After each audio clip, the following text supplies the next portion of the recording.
আসসালামু আলাইকুম, welcome to my channel made by Keya Hossain. আমি আজকে সুস্বাদু চিলি বারবিকিউ বিফ বানাবো।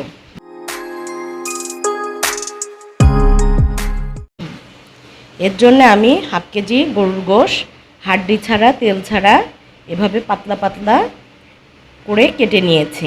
এতে কি কি মশলা লাগবে সেগুলো আমি দেখিয়ে দেব। এখানে আমি ভিনেগার দেব হাফ চামচ, সয়া সস 2 চামচ, টমেটো সস 1.5 চামচ, বারবিকিউ সস 2 চামচ,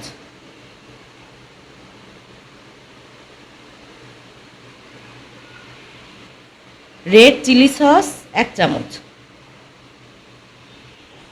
হাফ চামচ বিট লবণ দিব, লবণ 1 চামচ দেব। এখানে গোলমরিচ নিয়েছি 1 চা চামচ পরিমাণ, এটাও দিয়ে দেব। এরকম 1 চাক লেবু নেব, এটা পুরোটাই চিপে দিয়ে দিব। এবার এটা ভালো করে মাখিয়ে আধা ঘন্টা রেস্টে রেখে দেব। আধা ঘন্টা পরে ফিরে এলাম। এবার আমি একটা কড়াই নিয়ে চুলাতে জাল ধরিয়ে দিয়েছি। এবার এতে তেল দেব। খুব বেশি তেল লাগবে না, সামান্য তেলেই রান্না হয়ে যাবে। এবার এগুলো আমি একটু ফ্রাই করে নেব।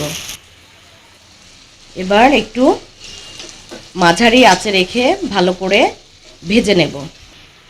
ঢাকনা দিব না। এখন ঢাকনা চাপা দিয়ে আস্তে জালে ভালো করে কিছুক্ষণ পর নেড়ে নেড়ে এটা ভালো করে ভেজে নেব। এখন আমি ঢাকনা সরিয়ে আবার ভালো করে নেড়ে দেব। গোশের যে পানি বের হয়েছে ওইটাতেই নাড়তে নাড়তে ভেজে নেব। এবার পানি এভাবে শুকিয়ে গেলে আমি এটা একটা পাত্রে নামিয়ে নেব।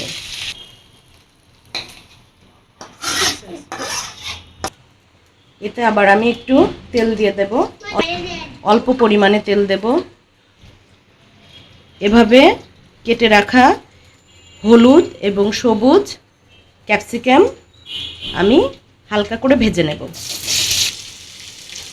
পরিমাণ মতো লবণ দিয়ে এটা হালকা ভেজে নেব। এবার এটা আমি তুলে নেব।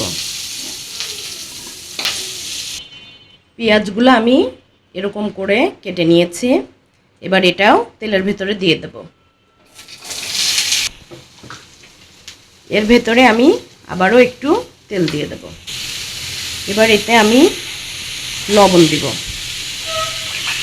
পরিমাণ মতো, হলুদের গুঁড়া দিব হাফ চামচ মতো, 1 চামচ মরিচের গুঁড়া দিব। ঝাল লবণ আপনাদের স্বাদ মতো বাড়িয়ে কমিয়ে নেবেন। আর একটু গোলমরিচ দিয়ে দেব। এবার এতে আমি সামান্য পরিমাণ পানি দিয়ে এটা ভালো করে কষিয়ে নেব। এবার ঢেকে আর একটু সিদ্ধ করে নেব। 5 মিনিট পরে ঢাকনা খুলে আবার নেড়ে নেব।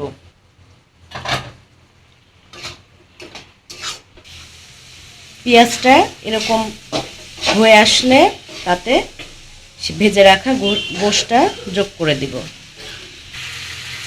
এখন এর ভেতরে আমি 1 চামচ পরিমাণ চিনি অ্যাড করব। ক্যাপসিকামগুলোও দিয়ে দেব। এভাবে কাঁচামরিচগুলো কেটে দিয়ে দেব। এবার ভালো করে নেড়ে ঢেকে দেব। এত বড় করে দেব না।